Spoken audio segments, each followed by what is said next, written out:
Hello.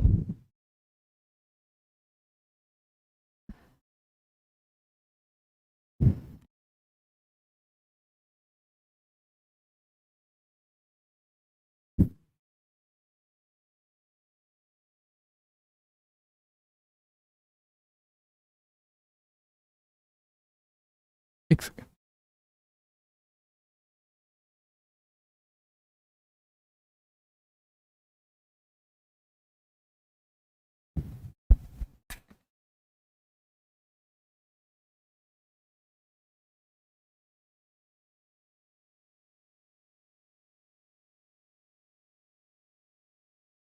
Hello. Okay, am I audible, all of you?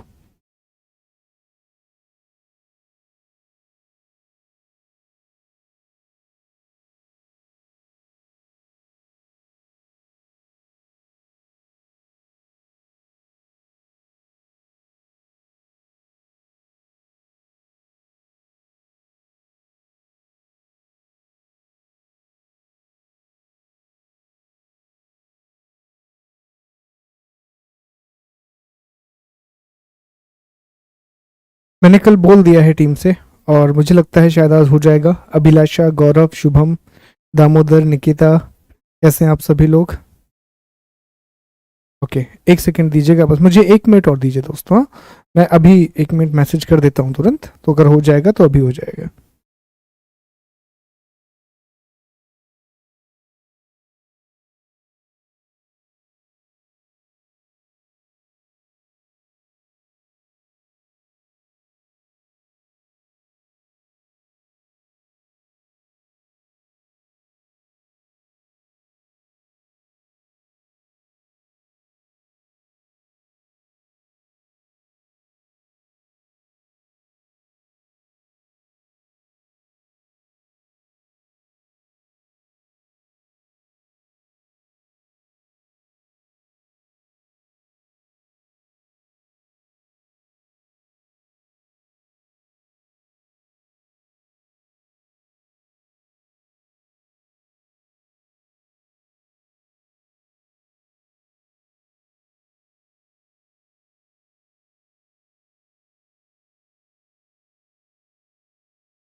शुरू करें?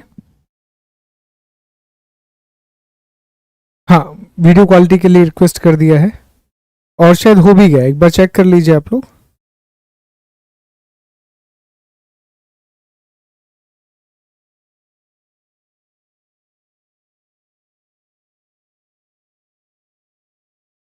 नहीं हुआ तो हो जाएगा अभी।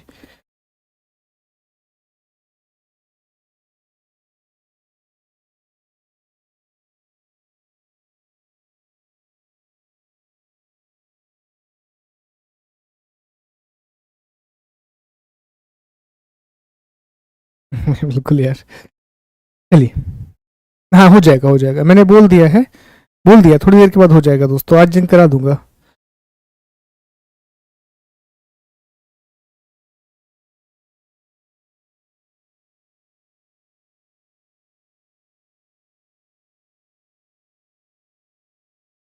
चलो शुरू करें। चलो तो शैल वी स्टार्ट, शुरू करें दोस्तों, बताइए एक बार। ओके तो देखिए एक चीज है, जैसे अभी आप लोग का एक डाउट आ रहा है कि सर हम बहुत ज्यादा पढ़ रहे हैं, मतलब हम फिर भी ऐसा लग रहा है कि छूट जाएगा। इसका मतलब आप सही रास्ते पे जा रहे हैं। अगर आपको ऐसी फीलिंग आ रही है तो इससे डरिए मत। जब भी आप पढ़ाई करते हैं, याद कीजिए जिस स्कूल के लेवल पर जो पढ़ने वाले बच्चे होते थे उन्हें हमेशा यही लगता था कि उनका कुछ ना कुछ हिस्सा है जो छूट गया है। तो इसमें परेशान नहीं होना है। ये एक बहुत अच्छी मिठास भरी, आपके लिए जो तनाव हो रहा है ये मिठास भरा तनाव है। ठीक, आप पढ़ते जाइए, ट्रस्ट मी, अगर आप पढ़ते जाएंगे कुछ छूट भी जाएगा तो मुझे पता है कि वो इतना इंपॉर्टेंट सेगमेंट नहीं होगा कि आपका सिलेक्शन रुक जाए। ठीक, तो इसके बारे में अनावश्यक तनाव लेने की आवश्यकता नहीं है। बस आप पढ़ते जाइए और इसी पेज से आगे बढ़ते जाइए। ठीक, कल एक और सवाल आया था कि मुख्य परीक्षा से पहले क्या ज्योग्राफी, तो देखिए वर्ल्ड ज्योग्राफी प्रीलिम्स के लिए ऑलरेडी कवर हो चुकी है। रही बात इंडियन ज्योग्राफी की, तो ये अक्टूबर लास्ट में हम खत्म कर देंगे और उसके बाद जो भी आप कहेंगे उसके बाद हम इकाई 9 को शुरू करेंगे, यूनिट 9 को शुरू करेंगे, जो प्रीलिम्स और मेंस दोनों के लिए हम पढ़ेंगे और वो भी हम 20 क्लासेस में खत्म कर लेंगे। तब तक मान लीजिए कि आपको सर प्रीलिम्स और मेंस के लिए यूनिट 9 नहीं पढ़ना है तो आप वो हिस्सा यूट्यूब के वीडियो से कवर कर सकते हैं। जो मैंने यूट्यूब पर पढ़ाया हुआ है वो मोर देन सफिशिएंट है, वो बहुत सफिशिएंट है। उसके अलावा आपको कुछ और पढ़ने की आवश्यकता नहीं होगी। ठीक, तो इंडियन ज्योग्राफी आपकी अक्टूबर लास्ट में, अक्टूबर के महीने में खत्म हो जाएगी, कंप्लीट हो जाएगी। ठीक है, तो इस बात की भी टेंशन नहीं लेना है आपको।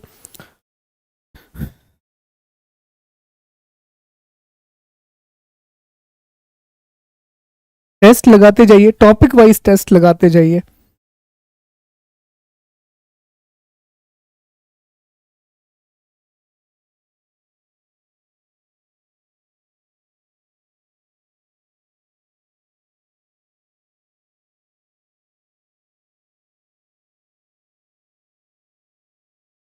ठीक है, चले तो अब मुझे बताएं दोस्तों, लास्ट हमने कहाँ खत्म किया था? लास्ट टॉपिक हमने क्या पढ़ा था? एक बार प्लीज कमेंट करके बताइए, लास्ट हमने कहाँ खत्म किया था? हाँ वो काफी है।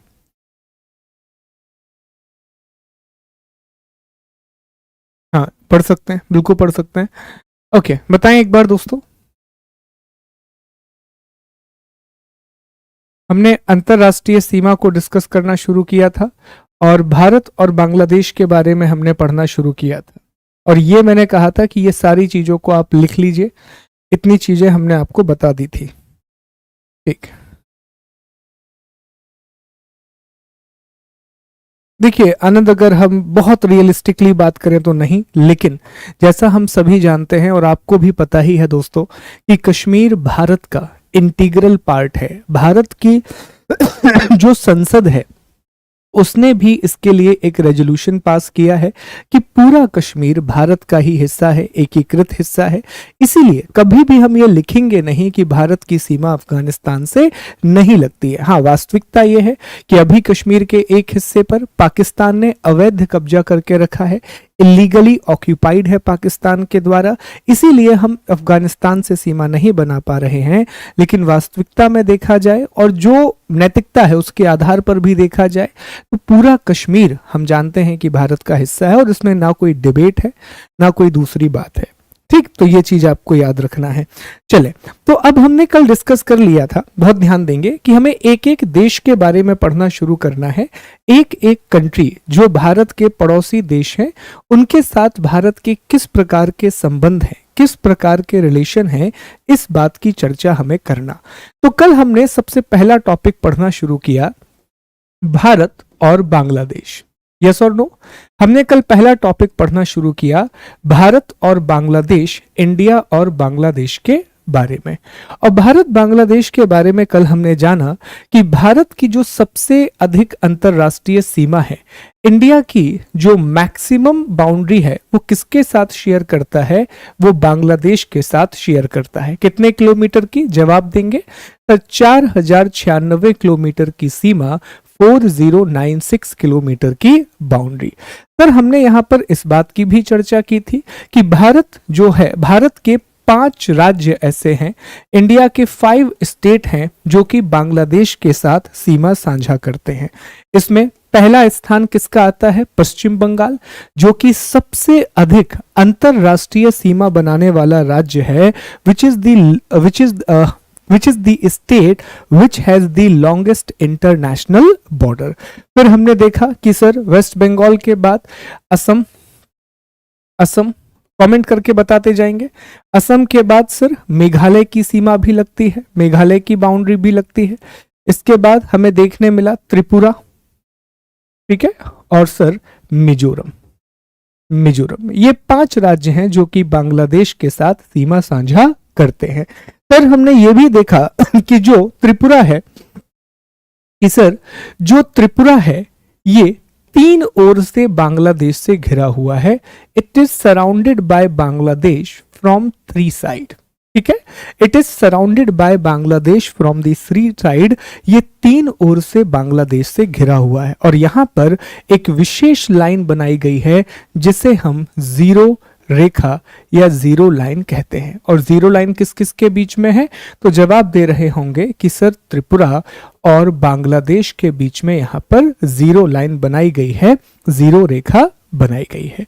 फिर हमने ये डिस्कस किया कि आखिर भारत और बांग्लादेश के बीच में कौन कौन से मसले हैं जिन पर विवाद है। तो इसमें हमें कुछ प्रमुख मुद्दों की बात करनी है, जैसे सुंदरवन हो गया, तो सुंदरवन एक विवाद है। सुंदरवन के बाद हमें तीस्ता नदी के बारे में चर्चा करनी होगी, साथ ही साथ हमें तिपाई मुख बांध के बारे में चर्चा करनी होगी, इलीगल माइग्रेशन के बारे में हमें बात करनी होगी, हमें फरक्का बैराज के बारे में बात करनी होगी, फरक्का बैराज। फिर लैंड बॉर्डर अग्रीमेंट, भूमि समझौते के बारे में बात करना है। इसके अलावा भारत और बांग्लादेश के बीच में जो ट्रेन चलती है हमें उसके बारे में भी बात करना है।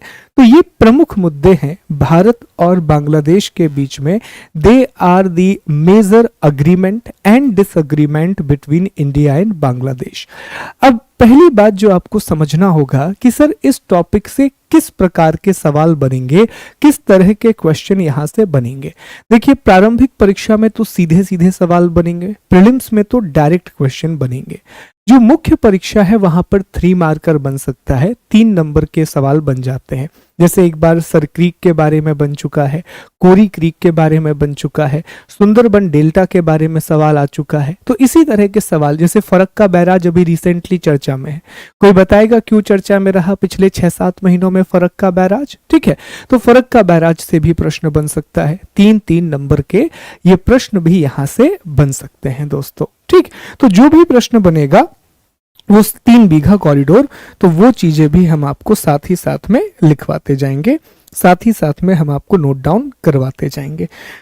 तो तैयार हैं, शुरू किया जाए दोस्तों। तो आप साथ ही साथ में लिखते भी जाना, क्योंकि अभी बहुत फैक्चुअल टॉपिक है, तो बहुत सी चीजें मैं बोर्ड पर लिखूंगा और आप भी मेरे साथ इन चीजों को बोर्ड पर लिखते जाएंगे। पर जब मैं बोलूंगा तब पहले समझेंगे टॉपिक को और फिर बाद में हम लिख रहे होंगे। चले, तो हम सबसे पहले मुद्दे की बात करते हैं और पहला मुद्दा जो भारत और बांग्लादेश के बीच में है वो सुंदरबन डेल्टा को लेकर के है।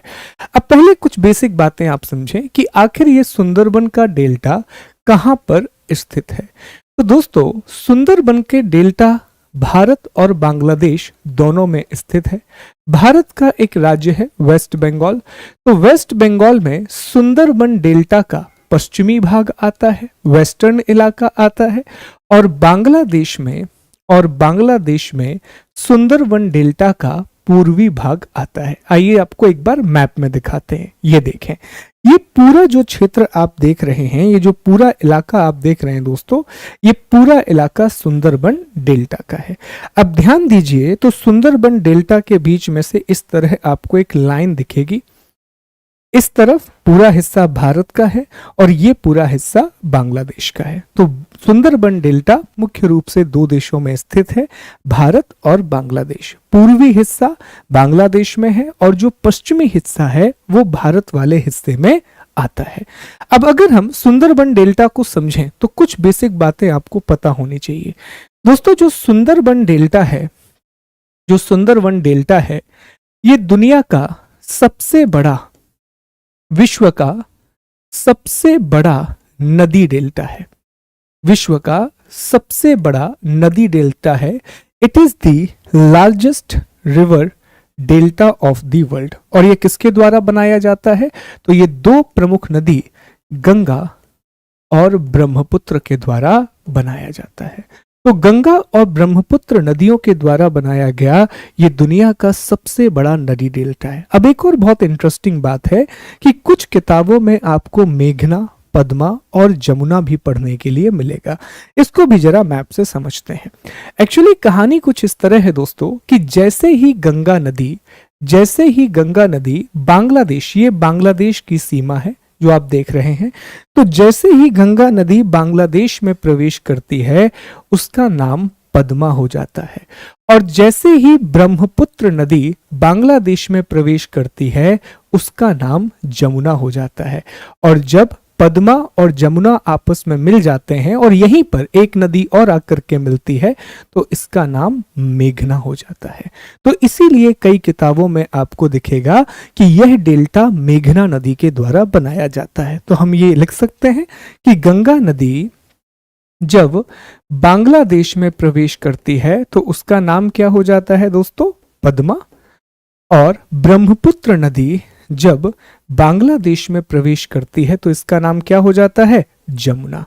और जमुना और पद्मा जब मिलते हैं तो इससे एक नदी का निर्माण होता है जिसे हम मेघना कहते हैं। और ये कहाँ जाकर के गिर जाती है? बंगाल की खाड़ी, बे ऑफ बंगाल में जाकर के खत्म हो जाती है। तो यहां तक बात आपको समझ में आई कि सुंदरबन डेल्टा जो कि दुनिया का सबसे बड़ा नदी डेल्टा है, ये गंगा और ब्रह्मपुत्र नदियों के द्वारा बनाया जाता है। एक और बात ध्यान रखिएगा, ये प्रश्न भी आपसे पूछा जा सकता है कि ये किस प्रकार का डेल्टा है। तो दोस्तों ये चापाकार डेल्टा है। अलग अलग प्रकार के डेल्टा होते हैं, याद करेंगे, हमने वर्ल्ड मैप में पढ़ा हुआ है। अगर याद आ रहा हो कि एक बर्ड फुट नाम का डेल्टा होता है, पक्षी आकार का डेल्टा होता है जो मिसिसिपी मिसौरी नदी बनाती है। और जो चापाकार डेल्टा है, जो अर्कुवेट डेल्टा है, ये मिस्र में नील नदी के द्वारा और भारत और बांग्लादेश में गंगा और ब्रह्मपुत्र की नदियों के द्वारा बनाया जाता है। तो ये किस प्रकार का डेल्टा है? सर ये अर्कुवेट प्रकार का डेल्टा है, ये चापाकार प्रकार का डेल्टा है। अब एक और चीज आपको याद रखना होगा कि जो सुंदरबन है, यहां लिख दे रहा हूं मैं दोस्तों, जो सुंदरबन है इसका नाम सुंदरबन क्यों है? तो यहां पर एक सुंदरी नाम का वृक्ष पाया जाता है। कौन सा वृक्ष पाया जाता है? एक सुंदरी नाम का वृक्ष पाया जाता है, सुंदरी नाम का ट्री पाया जाता है। दूसरा, इस पूरे क्षेत्र में मैंग्रोव वनस्पति पाई जाती है, मैंग्रोव वेजिटेशन पाया जाता है। हम पढ़ेंगे मैंग्रोव वनस्पति क्या होती है। ये उन जगहों पर उगती है जहां पर खारा और मीठा पानी मिलता है, वहां मैंग्रोव वनस्पति का विकास होता है। इसकी विशेषता ये होती है कि इसकी जड़ें बहुत गहराई में होती हैं और जहां पर मैंग्रोव वेजिटेशन होता है वहां पर तटों की रक्षा प्राकृतिक रूप से होती है। वहां पर जो कोस्टल इरोजन है, तटीय अपरदन है, वो नहीं होता है या बहुत ज्यादा कम होता है। ठीक है, ये मसला याद रखें। दूसरी बात, जो भारत में स्थित है, जो भारतीय सुंदरवन है। अब भारतीय सुंदरवन का अर्थ समझ रहे हैं आप लोग?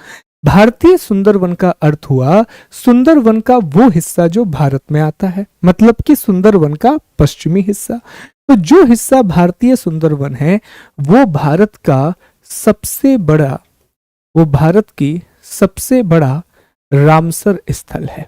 तो Sundarvan is the largest Ramsar site of India by area.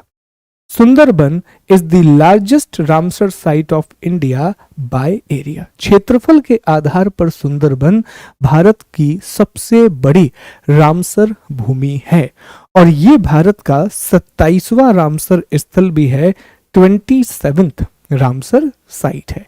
तो सुंदरबन के बारे में हमें समझ में आ गया। अब ये तो बताएं कि आखिर इस विषय को लेकर के विवाद क्या है, आखिर डिस्प्यूट क्या है। तो विवाद क्या हो सकता है? आप ही लोग कमेंट करके बताएं कि विवाद क्या हो सकता है। बहुत बेसिक सी बात है कि सर सीमा को लेकर के विवाद है, बाउंड्री को लेकर के विवाद है। अब आप खुद सोचिए कि जहां पर डेल्टा बनता है वहां पर यह होता है दोस्तों कि जहां जहां डेल्टा बनेगा वहां नदी बहुत सारी छोटी छोटी धाराओं में बट जाती है, बहुत सारी छोटी छोटी धाराओं में बट जाती है, और बीच में बहुत सारे आइलैंड्स बन जाते हैं, द्वीप बन जाते हैं, छोटे छोटे आइलैंड जो बनते रहते हैं, मिटते रहते हैं। इस तरह से बहुत सारे द्वीप बन जाते हैं। तो इस मैप में ही आप चीजों को देखिए कि एरिया में कितना डिसकंटिन्यूटी है। तो यहां पर सीमा का निर्धारण करना आसान नहीं होता, बहुत मुश्किल होता है। तो सुंदरबन को लेकर के भारत और बांग्लादेश के बीच में एक विवाद रहता है। ठीक है, अभी किसी के दिमाग में यह प्रश्न भी आ सकता है कि सर ये रामसर स्थल क्या होता है, what is the meaning of Ramsar site. तो रामसर एक शहर है जो कि ईरान में कैस्पियन सागर के पास स्थित है। उस शहर में एक समझौता हुआ कि दुनिया भर में जितनी भी आर्द्र भूमियां हैं, दुनिया भर में जितने भी वेटलैंड हैं, उन सभी को संरक्षित किया जाना चाहिए, उन सभी को कंजर्व किया जाना चाहिए।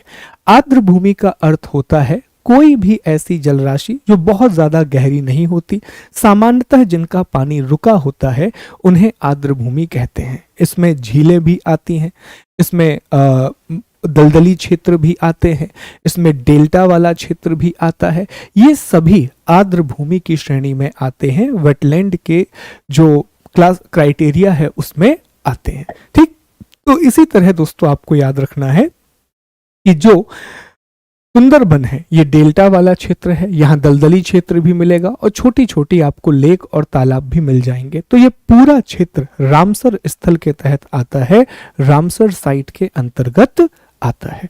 मुझे बताइए क्या इसमें कोई समस्या है? सुंदरबन वाला टॉपिक दिमाग में क्लियर हुआ, यस और नो? बताएं एक बार।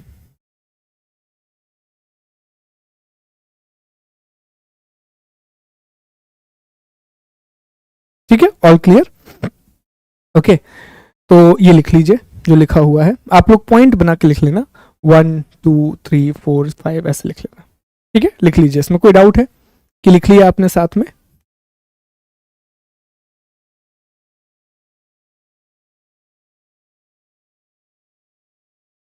लिख लीजिए एक बार। और अगर नहीं लिखा है तो एक काम करें,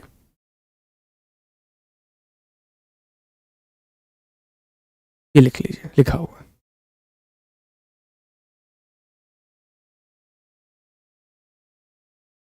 जिसने नहीं लिखा वो लिख लेगा ऐसे। अब एक काम करें कि यहीं पर एक 3 नंबर का प्रश्न लिख लीजिए, कहीं पर आराम से 3 मार्कर लिख दीजिए।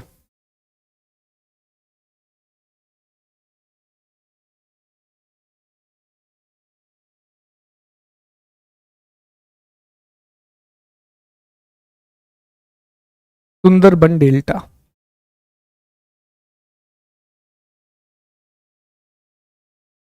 सुंदरबन डेल्टा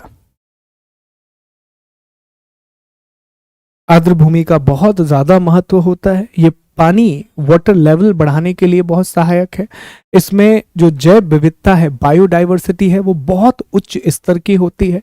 आप चिल्का लेक देख लीजिए, वनस्पतियां बहुत उच्च स्तर की होती हैं। तो जब हम एनवायरमेंट पढ़ेंगे तो उसमें हम आर्द्र भूमि के इकोसिस्टम की चर्चा कर रहे होंगे।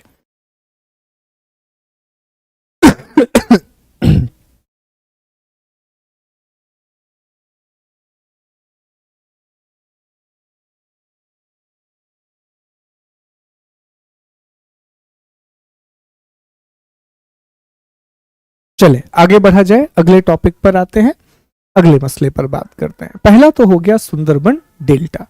अब दूसरा एक और मुद्दा है भारत और बांग्लादेश के बीच में, ये टिपाई मुख बांध को लेकर के है, टिपाई मुख डैम को लेकर के है। अब पहले इसको समझेंगे और फिर साथ में लिख भी लीजिएगा। दोस्तों ये जो टिपाई मुख बांध है ये मणिपुर में स्थित है। कहां पर स्थित है? मणिपुर में। तो मणिपुर में एक नदी है और नदी का नाम है बराक। तो ये बराक नदी पर कौन सा बांध स्थित है? बराक नदी पर सर टिपाई मुख बांध है, टिपाई मुख डैम है। अब ये जो बराक नदी है ये ब्रह्मपुत्र की सहायक नदी है, ये ब्रह्मपुत्र की ट्रिब्यूटरी है, ठीक है। और ये बांग्लादेश में जाकर के ब्रह्मपुत्र से मिल जाती है। तो भारत ने यहां पर एक बांध बनाया और बांध का नाम है टिपाईमुख। तो आप मुझे बताएं कि इसमें विवाद क्या होगा। आप कमेंट करके बताइए कि सर भारत के मणिपुर में, इंडिया के मणिपुर में बराक नदी पर एक बांध बनाया गया जो कि ब्रह्मपुत्र की सहायक है, इससे बांग्लादेश को क्या समस्या है? लिख लीजिएगा साथ ही में, इससे बांग्लादेश को क्या समस्या है?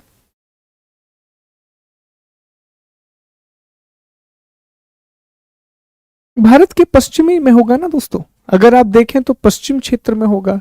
ये सुंदरवन है तो सुंदरवन का ये ईस्टर्न भाग है, ये सुंदरवन का वेस्टर्न भाग है, तो पश्चिमी सुंदरवन भारत में होगा, ठीक है।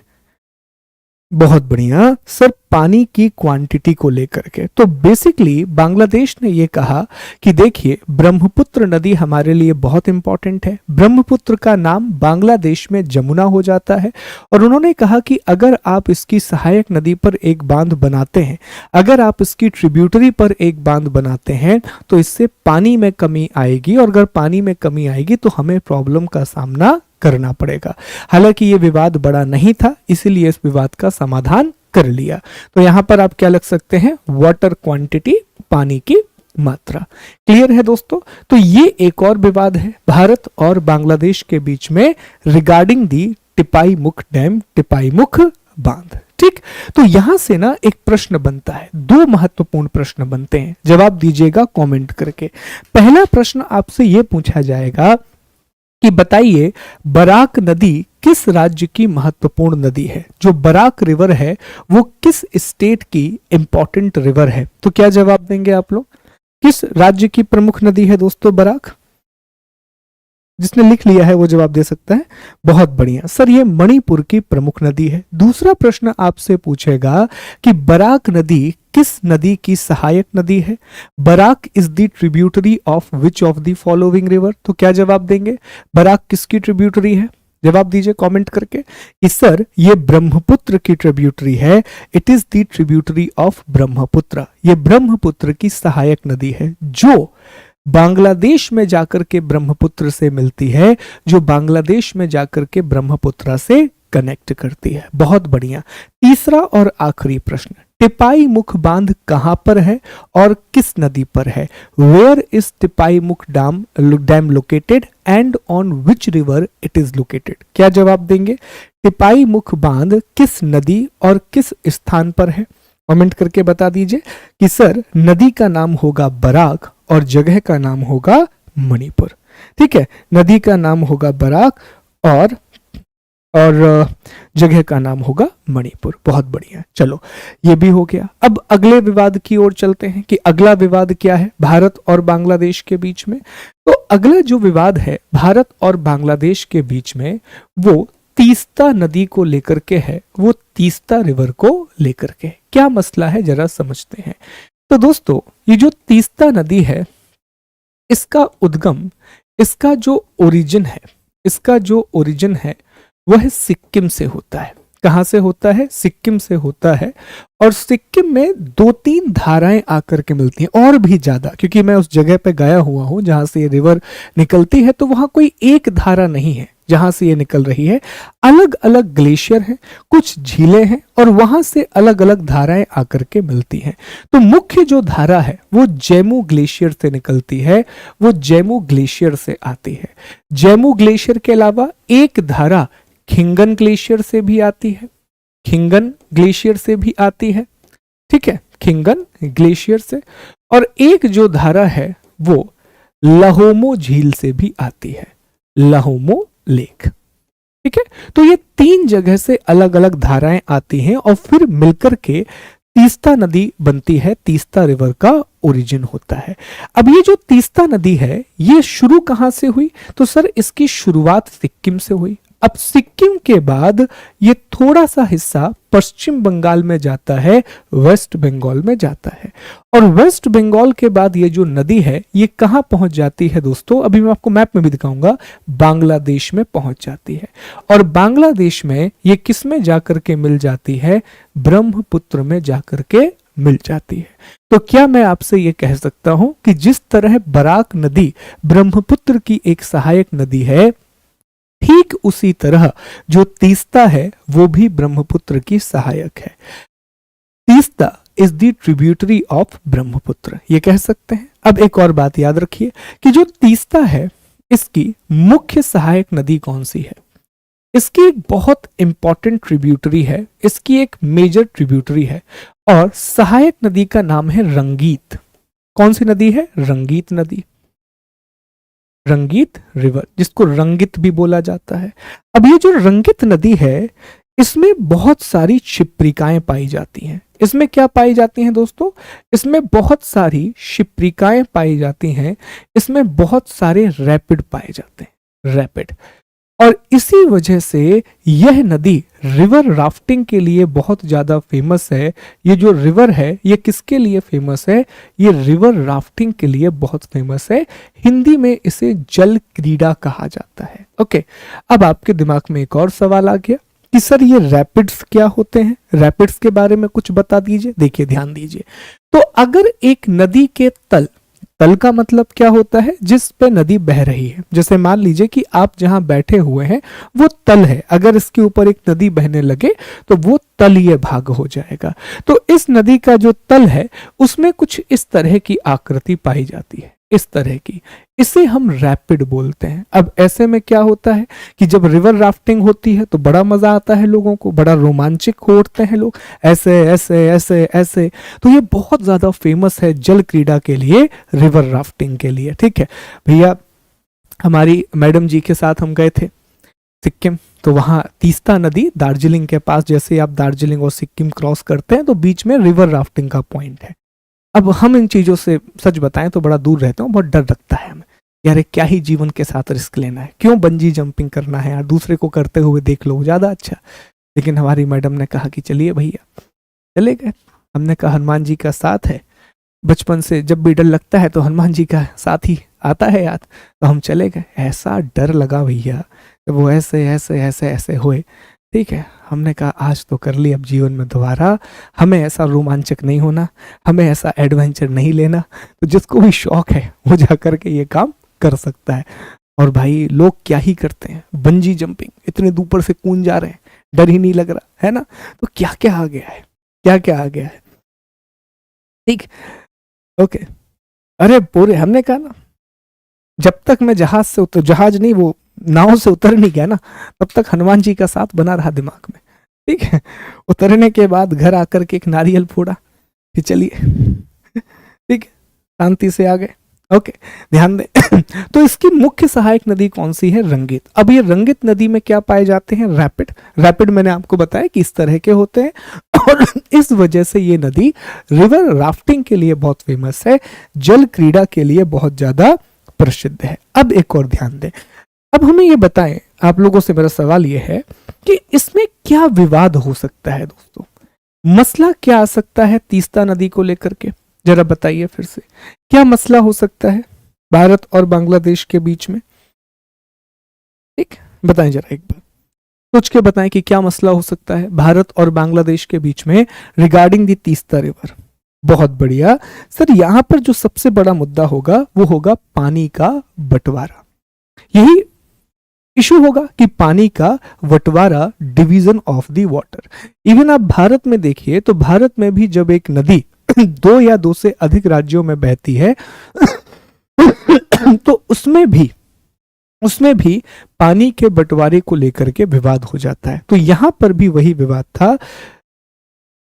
डिवीजन ऑफ वाटर, पानी का बंटवारा। ठीक है, पानी का बंटवारा। तो फिर क्या हुआ दोस्तों, फिर दोनों देशों के बीच में एक समझौता हुआ, और 1983 में एक समझौता हुआ दोनों देशों के बीच में, एक अग्रीमेंट हुआ। और इस अग्रीमेंट में यह कहा गया कि भारत तीस्ता नदी के 39% वाटर को यूज करेगा। बांग्लादेश तीस्ता नदी के 36% पानी को यूज करेगा और बाकी जितना भी हिस्सा है वो अलोकेटेड, या उसको हम कह सकते, इंग्लिश में इसको अलोकेटेड बोलते हैं, हिंदी में हम कह सकते हैं कि वो नदी में ही रहेगा। तो लगभग कितना रहेगा, 25% के आसपास।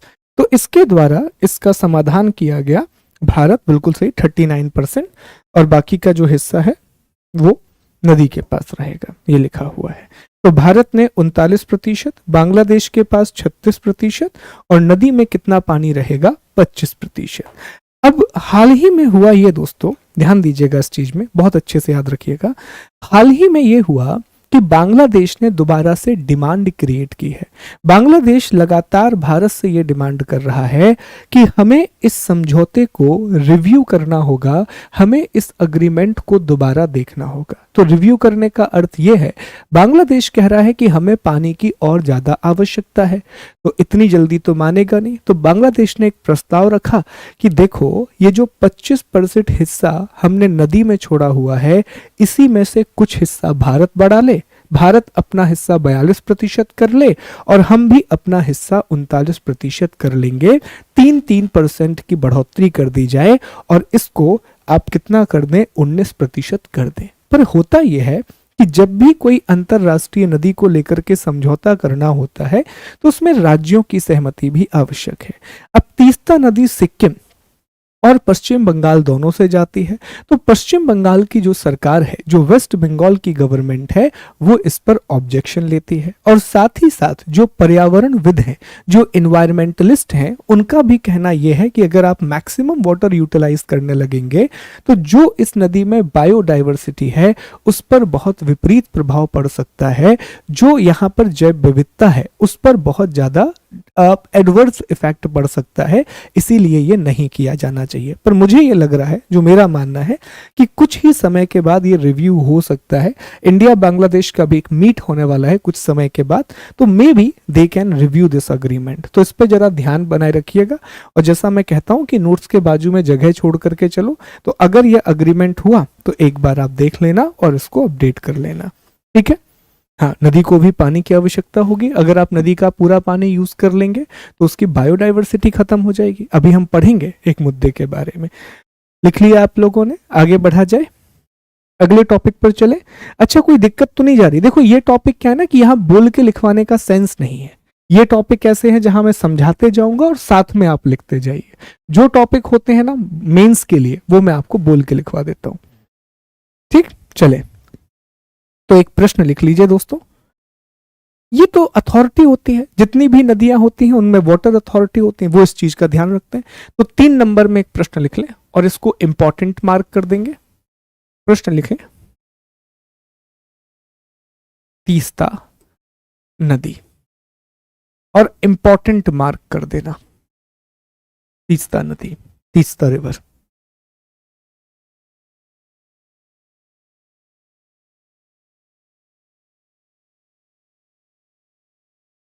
तीस्ता नदी,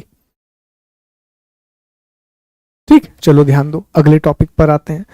और ये बहुत इंपॉर्टेंट है और कल आप मुझे याद भी दिला देंगे कि सर इन प्रश्नों पे थोड़ी आप चर्चा कर दीजिए।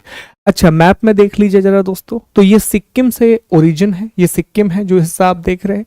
सिक्किम से निकल के ये वेस्ट बंगाल है और ये देखिए वेस्ट बंगाल के बाद सीधा कहां पर प्रवेश कर जाएगी ये नदी, तो सीधा ये प्रवेश कर जाएगी बांग्लादेश। और बांग्लादेश में आप देखिए जमुना से मिल जाएगी। देख पा रहे हैं आप लोग, इस तरह से ये जमुना से मिल जाती है। ये जो नदी आप देख रहे हैं डेट इज बराक रिवर, तो बराक रिवर भी यहाँ नहीं, बराक और नीचे है, तो बराक आकर के भी जमुना में मिल जाती है। तो ये चीज है। और यहाँ पर कुछ मसले लिखे हैं। तो ये देखिए डिमांड 2011 में डिमांड रखी गई। डिमांड क्या है कि भैया 42% भारत ले ले, 37.5% हमको दे दे और बाकी का हिस्सा नदी में ही छोड़ दिया जाए।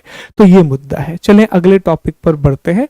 और अगला टॉपिक है 3 बीघा कॉरिडोर। बहुत नाम सुना होगा आपने, 1 बीघा जमीन, 3 बीघा कॉरिडोर, 20 बीघा जमीन, है ना।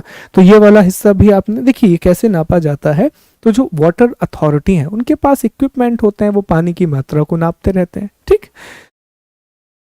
चले अब 3 बीघा कॉरिडोर के बारे में हम चर्चा करेंगे। अब पहले इसको ध्यान से समझें, इसे मैं अलग से लिखवाऊंगा क्योंकि ये समझना होगा पहले आपको। देखिए, हुआ ये दोस्तों कि जब भारत और बांग्लादेश के बीच में, इसको मैप निकाल के समझा देता हूं मैं आपको एक, जब भारत और बांग्लादेश, उस समय तो बांग्लादेश नहीं था, तो जब भारत और पाकिस्तान की सीमा का निर्धारण किया गया, जब इंडिया और पाकिस्तान की, एक सेकंड दीजिए बस मुझे, हाँ, जब इंडिया और पाकिस्तान की सीमा का निर्धारण किया गया, which is the red Cliff line, जो अब बांग्लादेश बन गया है, ये वाले हिस्से को हम पहले पूर्वी पाकिस्तान कहते थे, अब ये बांग्लादेश है। तो समस्या ये हो गई कि कुछ जगह यहां पर ऐसी हैं, जैसे मान लीजिए कि ये भारत का क्षेत्र है, ये किसका क्षेत्र है, भारत का, तो यहां पर कुछ एरिया किसके आ गए, बांग्लादेश के, और ये बांग्लादेश है, यहां पर कुछ एरिया किसके आ गए, भारत के आ गए, इंडिया के आ गए। अब आप 2 मिनट इस बात को इमेजिन करके देखना, मैं इसे जूम कर रहा हूं। हुआ यह है दोस्तों कि जो भारत है, भारत में पश्चिम बंगाल, असम, मेघालय, त्रिपुरा, यहां पर कुछ क्षेत्र किसके आ गए, बांग्लादेश के, और बांग्लादेश के अंदर किसके क्षेत्र आ गए, भारत के क्षेत्र आ गए।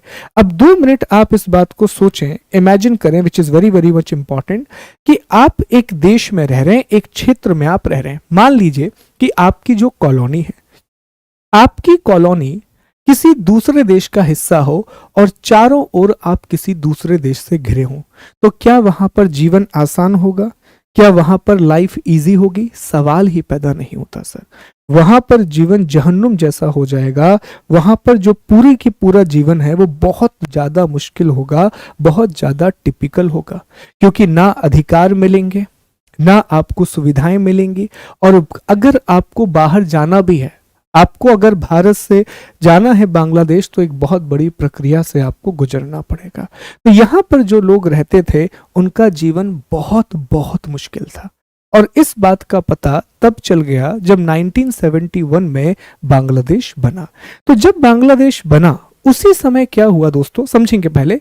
जब बांग्लादेश बना तो उसी समय 1974 में भारत की प्रधानमंत्री इंदिरा गांधी और बांग्लादेश के प्रधानमंत्री मुजीबुर रहमान, इन दोनों ने आपस में समझौता किया, और इन्होंने समझौता ये किया, आप प्रैक्टिकली सोचिएगा क्या समझौता होगा तो बहुत आसानी से समझ में आएगा। समझौता ये किया कि देखो, जो हिस्सा बांग्लादेश का भारत में है वो भारत को ही दे दिया जाए, और जो हिस्सा भारत का बांग्लादेश में है वो बांग्लादेश को दे दिया जाए, तो समस्या क्या होगी, सॉल्व हो जाएगी।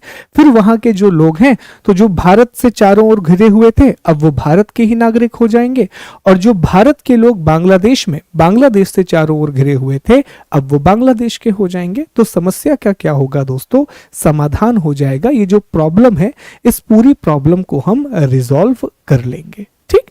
पर यह समझौता 1974 में होना था, पर भारत के संविधान में एक प्रावधान है, इंडिया के कॉन्स्टिट्यूशन में एक प्रोविजन है, और प्रोविजन यह है कि अगर भारत अपना क्षेत्र किसी दूसरे देश को देगा तो उसे अपने संविधान में एक विशेष संशोधन करना होगा, भारत को अपने कॉन्स्टिट्यूशन में एक स्पेशल अमेंडमेंट करना होगा, यस और नो।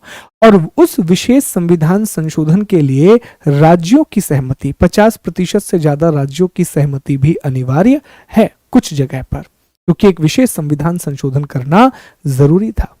ओके, तो जब यह बात निकल करके आई तो उस समय जो पश्चिम बंगाल है उसने बहुत विरोध किया, असम ने भी विरोध किया, और भारत के दूसरे राज्यों ने भी इस बात का विरोध किया।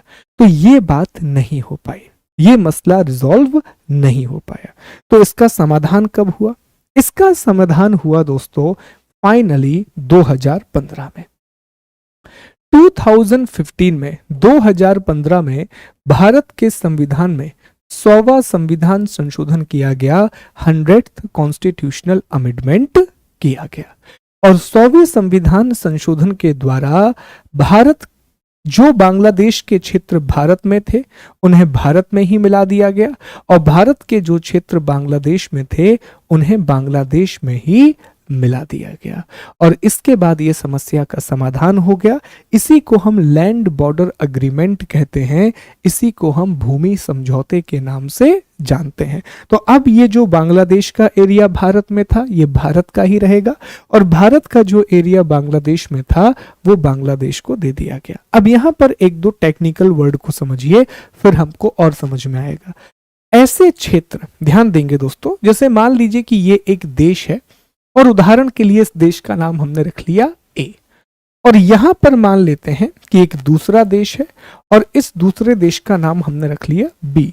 तो अगर बी नाम के देश का कोई भी हिस्सा ए के बीचों बीच में है तो ऐसे हिस्सों को हम एक नाम देते हैं, इन्हें कहा जाता है एनक्लेव।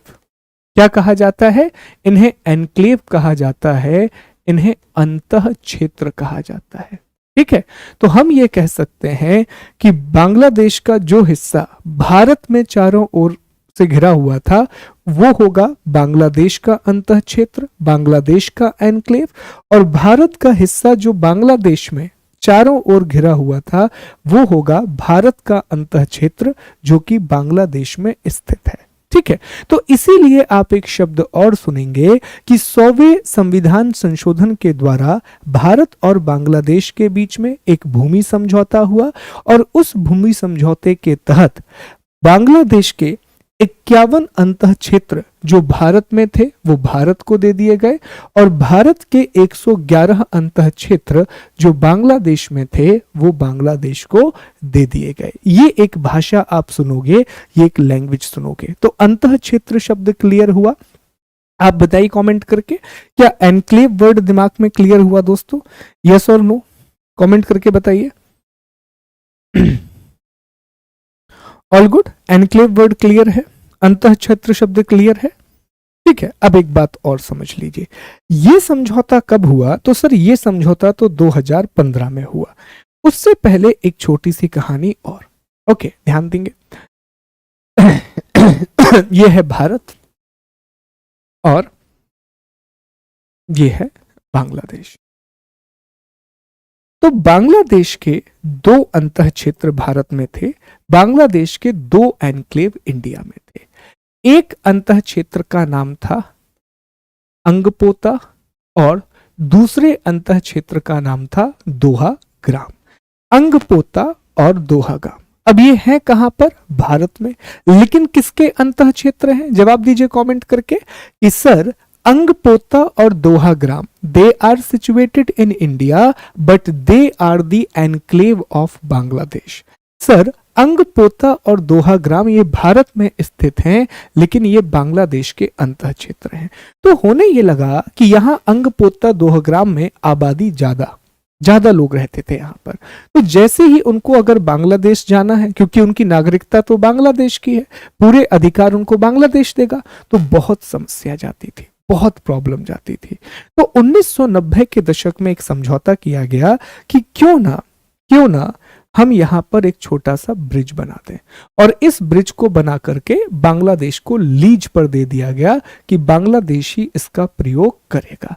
और ये जो ब्रिज है ये 3 बीघा क्षेत्र में फैला हुआ है, इसीलिए इसको नाम दिया गया 3 बीघा कॉरिडोर। और ये वास्तव में दोस्तों एक जिला है पश्चिम बंगाल का, कूच बिहार। तो ये पश्चिम बंगाल के कूच बिहार जिले में है, लेकिन अब इसकी आवश्यकता नहीं है, इसको लीज पर दे दिया गया। 2011 से इसमें 24 घंटे का आवागमन भी था। तो यही है 3 बीघा कॉरिडोर। एक बार मैप में मैं आपको दिखाता हूं तो और भी स्पष्ट होगा आपको कि सर ये एग्जैक्टली किस तरह है, क्या मसला है, और अच्छे से आपको दिखाई देगा। 1 मिनट दीजिएगा बस मुझे। ये देखिए दोस्तों, ये है अंगरपोता, ठीक है, अंगरपोता। ये this is Angarpota and this is Dahagram, this is Dahagram. ये किसके एनक्लेव है? बांग्लादेश के। तो यहां देखिए फिर एक 3 बीघा कॉरिडोर बना दिया गया। इस तरह 3 बीघा कॉरिडोर काम करता था। कूच बिहार ये जगह है, वेस्ट बंगाल में स्थित है। अब मुझे बताएं क्या ये दोनों टॉपिक क्लियर हैं?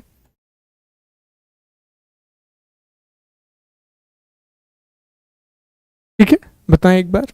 All good? क्या कनेक्शन है।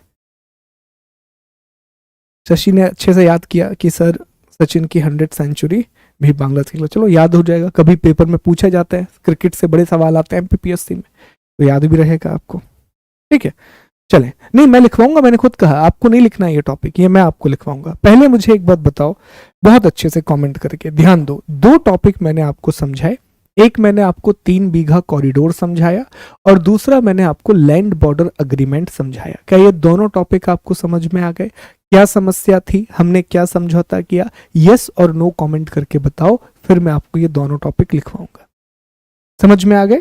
ठीक है, चले, तो अब आप लिखें सबसे पहले 3 बीघा कॉरिडोर, हेडिंग लगाइए 3 बीघा कॉरिडोर और लिखना शुरू करें।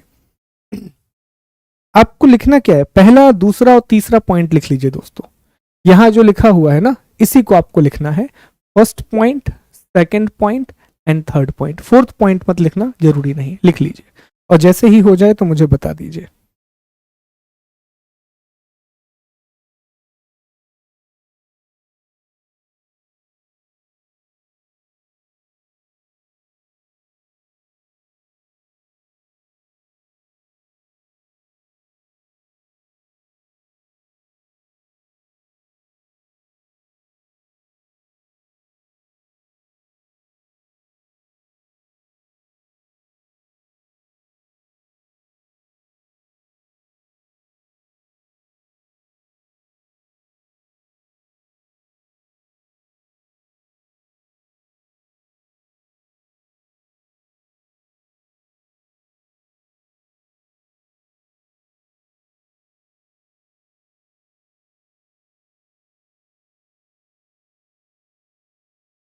जब लिखते हैं तो कमेंट की स्क्रीन को बंद करके इसको मैक्सिमम कर लिया करो अपने फोन में।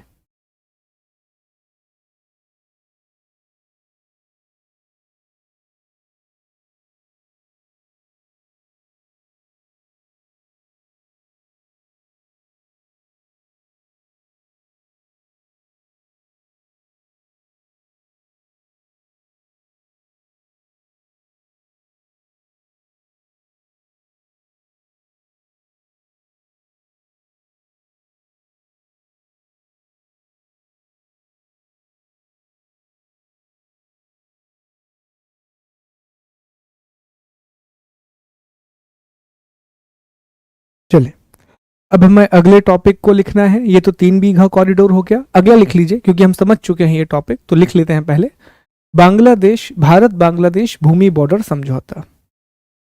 और इसमें दोस्तों आपको पहला दूसरा पॉइंट लिखना है, पहला दूसरा, फर्स्ट और सेकंड पॉइंट बस लिखना है, थर्ड भी लिख लीजिए, फर्स्ट सेकंड थर्ड, ये 3 पॉइंट लिख लीजिए।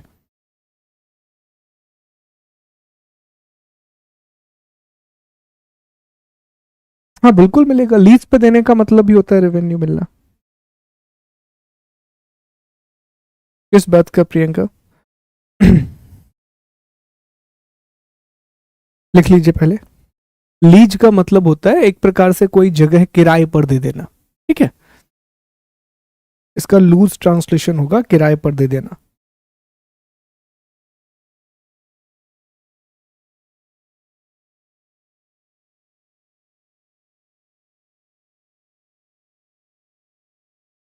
ये मैं समझा नहीं, पीडीएफ की क्वांटिटी कुछ कम है मतलब?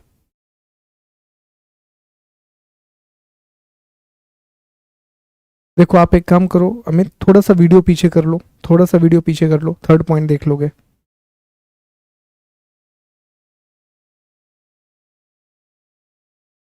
ओके, मैं शाम की क्लास में क्लियर कर दूंगा अशरफ, ठीक है।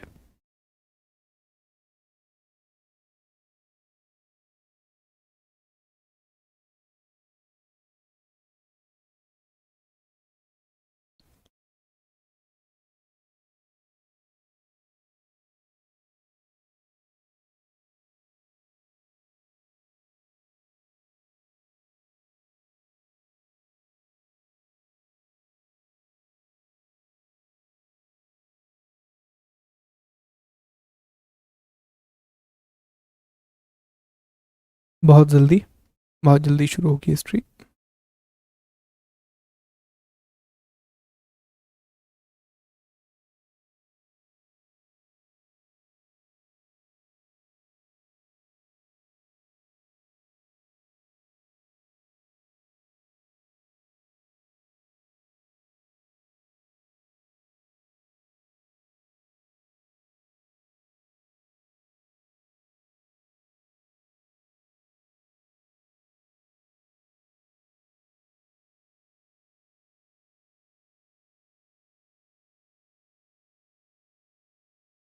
होगा सर, होगा, don't worry about it.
Hello.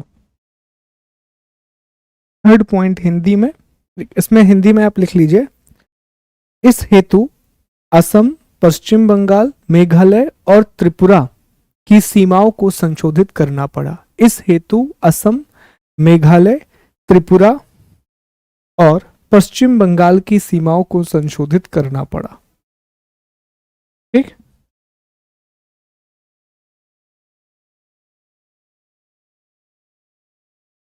ठीक है, चलो हो गया तो बता दीजिए, फिर अगले टॉपिक पर चलते हैं।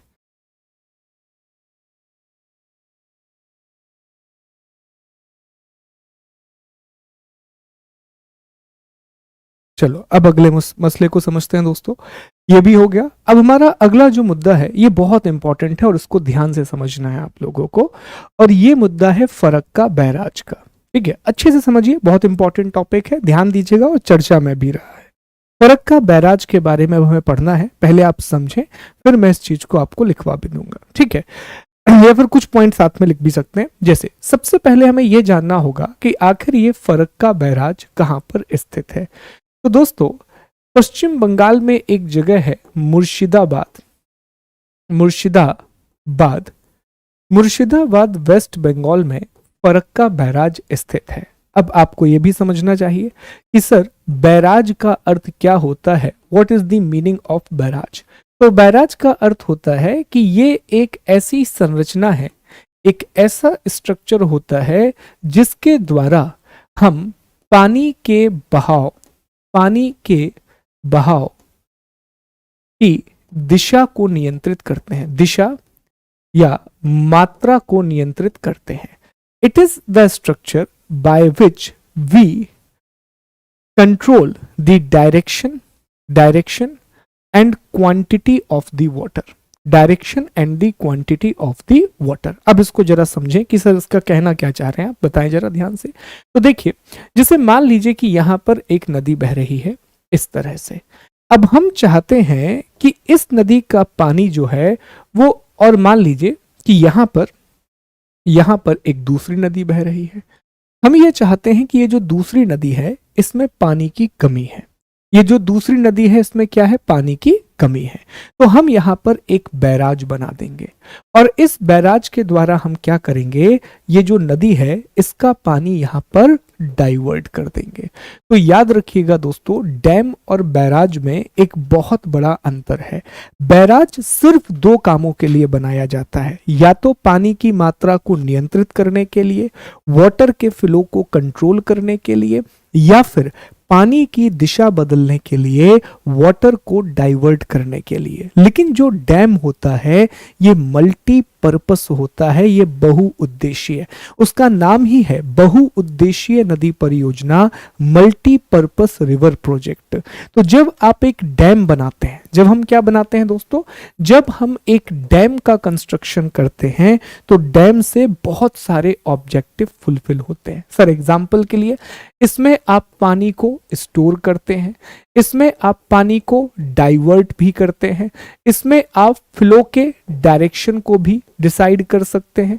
इसके द्वारा हम हाइड्रो इलेक्ट्रिसिटी अर्थात जल विद्युत का उत्पादन करते हैं। इसके द्वारा हम नहर निकालते हैं और नहर का प्रयोग सिंचाई के लिए किया जाता है और पेयजल के लिए किया जाता है। ठीक है, इसके द्वारा हम पर्यटन को बढ़ावा देते हैं, हम टूरिज्म को बढ़ावा देते हैं, इसके द्वारा हम बाढ़ को नियंत्रित करते हैं, इसी के द्वारा हम सूखे को नियंत्रित करते हैं। तो इतने सारे उद्देश्य सिर्फ एक बांध बनाने से पूरा होता है, इतने सारे ऑब्जेक्टिव सिर्फ एक डैम के कंस्ट्रक्शन से पूरे होते हैं। तो डैम एक बहुत बड़ी है, उसकी संरचना भी बड़ी होती है और उसके उद्देश्य भी बड़े होते हैं। लेकिन बैराज हम क्यों बनाते हैं? बैराज का सिर्फ एक उद्देश्य है, पानी को डाइवर्ट करना, जो पानी की दिशा है या फ्लो है उसकी दिशा को बदलना या उसे डाइवर्ट करना।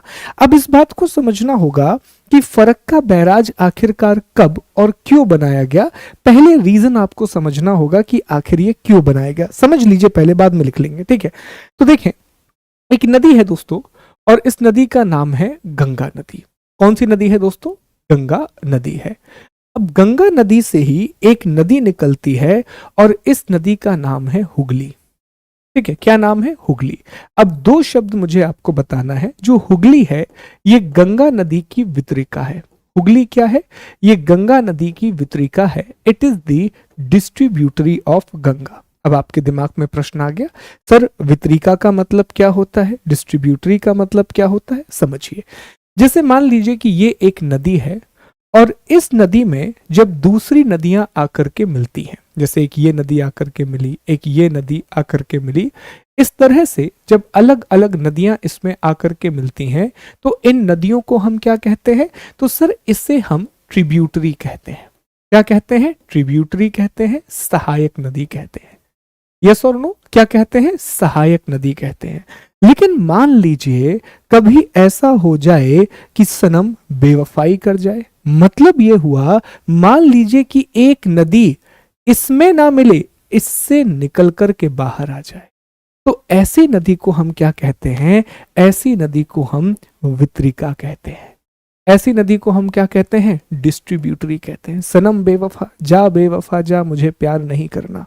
समझ पा रहे हैं आप इस चीज का अंतर, कि जब नदियां किसी मुख्य नदी में आकर के मिलती हैं तो वो सहायक नदी है। प्रेम की भावना है दोस्तों, प्रेम।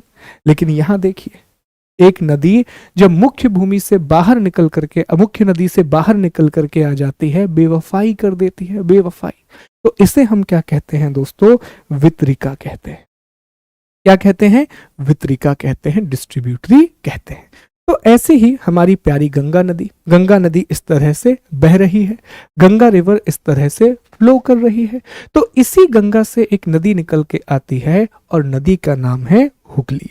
और जो हुगली नदी है दोस्तों, इसे कहा जाता है विश्व की सबसे विश्वासघाती नदी।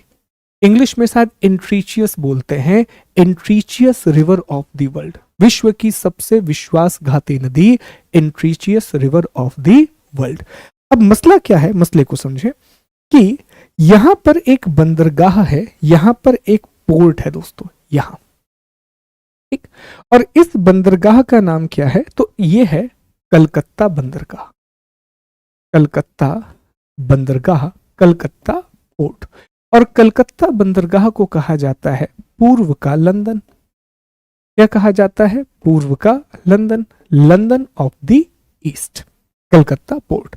अब ये हमने डिस्कस किया था जब मैं आपको भारत के राज्य पढ़ा रहा था कि कलकत्ता समुद्र से थोड़ा दूरी पर स्थित है, और जो हुगली नदी है, हुगली नदी के द्वारा कलकत्ता बंगाल की खाड़ी से जुड़ता है, क्योंकि थोड़ा सा डिफरेंस है दोनों में, ठीक। तो यहां पर ये बंदरगाह है, बंदरगाह का नाम है कलकत्ता बंदरगाह। और हुगली नदी के द्वारा ही कलकत्ता बंदरगाह किससे जुड़ता था? तो सर हुगली रिवर के द्वारा ही ये बंगाल की खाड़ी से, बे ऑफ बंगाल से जुड़ता था। तो इस बंदरगाह में क्या होने लगा कि लगातार यहां पर एक समस्या आने लगी, यहां पर एक प्रॉब्लम होने लगी। और समस्या क्या थी? तो समस्या थी गाद की। समस्या किसकी थी? गाद, अर्थात यहां सिल्टेशन का प्रॉब्लम होने लगा। पर गाद का मतलब क्या होता है? तो गाद का मतलब होता है मिट्टी वगैरह, बहुत महीन बारीक मिट्टी होती है जो पानी के साथ बहुत दूर तक नहीं बह पाती और वो जमने लगती है, तो इसको हम गाद बोलते हैं। हमारी सामान्य भाषा में इसे हम गारा, कीचड़, दलदल इन नामों से भी जानते हैं। तो क्या होता है दोस्तों, जब किसी भी नदी में गाद की मात्रा बढ़ती है तो नदी की गहराई कम होती है। अब ऐसे समझे ना कि मान लीजिए कि पहले नदी की गहराई इतनी थी, अब क्या हुआ, नदी में धीरे धीरे गाद आने लगा, तो गाद यहां तक जम गया, तो इससे क्या हो गया, नदी की गहराई कम हो गई, जो रिवर है इसकी डेप्थ कम हो गई। अब जैसे ही नदी की गहराई कम होगी तो यहां पर आप बहुत लंबे समय तक जलयान नहीं चला पाएंगे, आप बहुत आसानी से बड़े बड़े जहाज नहीं ला पाएंगे। ठीक है, क्योंकि बड़े जहाज अगर आपको लाना है तो वहां गहराई ज्यादा होनी चाहिए, और चूंकि गहराई कम होगी तो ये नेविगेबल नहीं बचेगी, और ये बड़ी समस्या हो गई। तो इस समस्या का समाधान निकाला गया और कहा गया कि अगर हम एक काम करें, कहा कि क्या काम करना है, कहा कि अगर हम यहाँ पे कैसे भी करके हुगली नदी में पानी को बढ़ा दें, अगर हम हुगली नदी में पानी को बढ़ा देंगे तो पानी का बहाव बढ़ेगा, बहाव बढ़ने से गाद की समस्या का समाधान होगा और हुगली में पानी की मात्रा भी बढ़ जाएगी। तो कहा कैसे बढ़ाएं, तो कहा कि देखो भैया, प्यार जिससे किया है उससे बेवफाई कर दी, लेकिन प्यार तो सच्चा है, तो उसी से कुछ और मांग लिया जाए। जैसे धड़कन फिल्म देखिए दोस्तों, इतना अटूट प्यार सुनील शेट्टी और शिल्पा शेट्टी में, फिर क्या होता है, अंततः सुनील शेट्टी ही अक्षय कुमार की मदद करता है बेवफाई के बाद भी, सच्चा प्यार, ट्रू लव। तो कहा कि क्यों ना हम एक काम करें, यहां पर हम एक बैराज बना दें। कहा कि कहां बनाएंगे बैराज, तो कहा एक जगह है मुर्शिदाबाद, मुर्शिदाबाद कहां पर, पश्चिम बंगाल में, तो यहां हम एक बैराज बना देते हैं। फरक्का नाम की जगह है मुर्शिदाबाद में, तो यहां पर एक बैराज बना देते हैं। आइडिया अच्छा लगा, और 1975 में 1975 में फरक्का बैराज बन करके तैयार हो गया। और फरक्का बैराज जैसे ही बन करके तैयार हुआ, जो हुगली नदी है इसमें पानी की मात्रा बढ़ गई, इसमें जो वाटर का फ्लो है वो इंक्रीज हो गया, और जैसे ही इसमें पानी की मात्रा बढ़ी, बंदरगाह और ज्यादा काम करने लगा। इसका जो बंदरगाह का कह सकते हैं कि जो ऑपरेशंस हैं, जो पोर्ट के ऑपरेशंस हैं, वो और ज्यादा इजी होने लगे। ठीक है, समस्या का समाधान हो गया, जो समस्या थी उसे रिजॉल्व कर दिया गया। लेकिन जैसे जैसे ये बैराज आगे बढ़ा, इसके हानिकारक प्रभाव भी सामने आने लगे, इसके कारण कुछ समस्याएं भी होने लगी, कुछ प्रॉब्लम भी होने लगी दोस्तों। अब क्या समस्याएं हो रही थी, जरा इसको समझते हैं। तो जैसे ही हमने ये बैराज बनाया, इसको जरा अगर आप एक बार मैप में देख लें तो इस तरह आपको दिखाई देगा।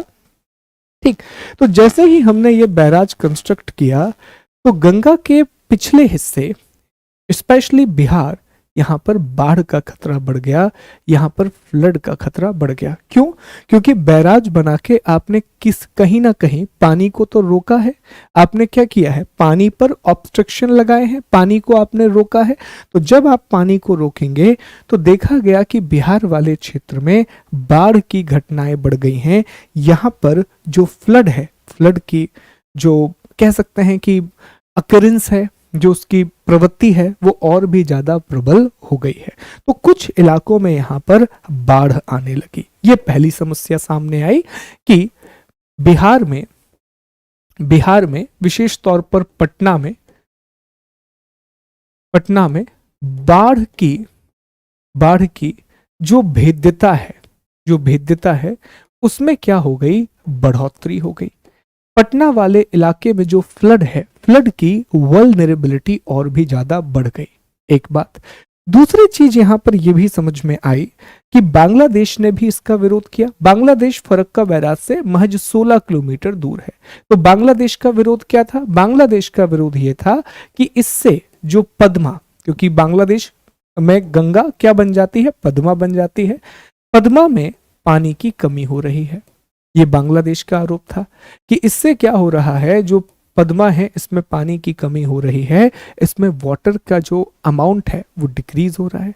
तीसरी समस्या कि शुरुआत में तो सिल्टेशन की प्रॉब्लम दूर हो गई, लेकिन बाद में गाद फिर भी बढ़ने लगी। तो गाद की समस्या का स्थायी समाधान नहीं हुआ। जो सिल्टेशन की प्रॉब्लम है इसका कोई भी परमानेंट सॉल्यूशन नहीं हुआ, अभी भी सिल्ट बना हुआ था। अब आते हैं चौथी और सबसे बड़ी समस्या की ओर, जिस वजह से फरक्का बैराज एक बार फिर से चर्चा में आया। और ये टॉपिक थोड़ा कंसेप्चुअल है, ध्यान दीजिएगा, मजा आएगा समझने में आपको। चौथी समस्या आई हिल्सा मछली की मात्रा में कमी, decrease in the number of hilsa fish, decrease in the number of hilsa fish. अब जरा इसके बारे में थोड़ा ध्यान से समझें, बहुत अच्छे से इसको समझें, ठीक है, देखें ध्यान से। ओके, चलो ध्यान देना, एक एक टॉपिक ध्यान से समझना इस टॉपिक को। तो हिल्सा एक बहुत ही ज्यादा फेमस फिश है दोस्तों। जो हिल्सा है ये एक बहुत प्रसिद्ध मछली है, और ये प्रसिद्ध इसलिए है क्योंकि ये बहुत स्वादिष्ट होती है। ये क्या होती है? ये बहुत ज्यादा स्वादिष्ट होती है, इसीलिए इसकी मांग बहुत ज्यादा है, इसकी डिमांड बहुत ज्यादा है, विशेष तौर पर बांग्लादेश में, पश्चिम बंगाल में, ठीक है, और उड़ीसा के कुछ क्षेत्रों में इसकी मांग हमेशा ज्यादा रहती है, इसकी डिमांड बहुत ज्यादा रहती है। अब ये जो हिल्सा फिश है ये एक एंडोर्मस फिश है।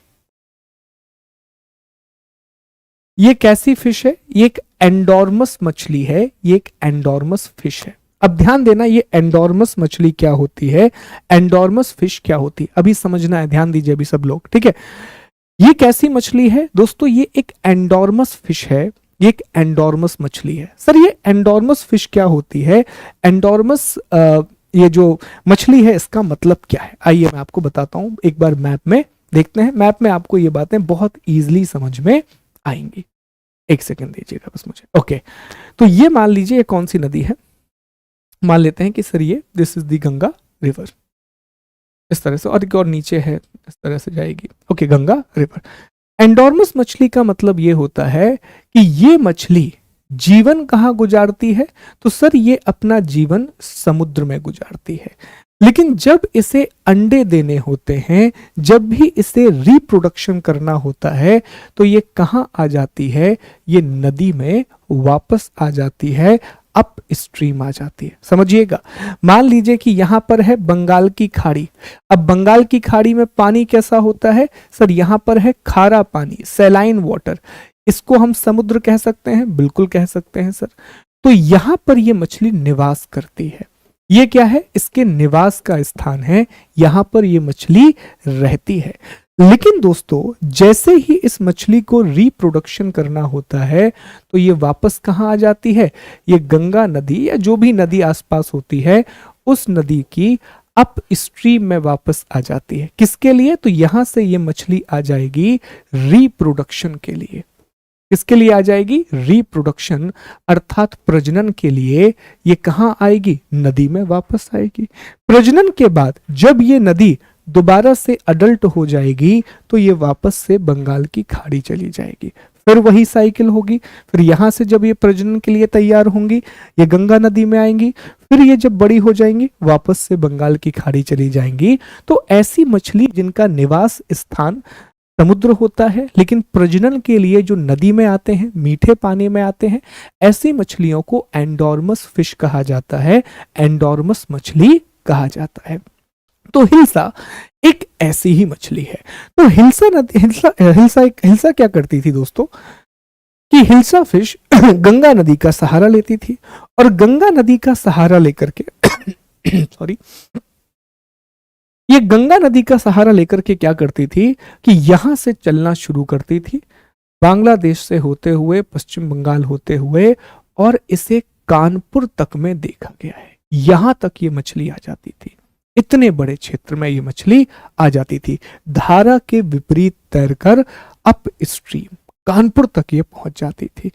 समस्या तब पैदा हुई जब हमने क्या कर दिया दोस्तों, जब हमने यहां पर फरक्का बैराज बनाया।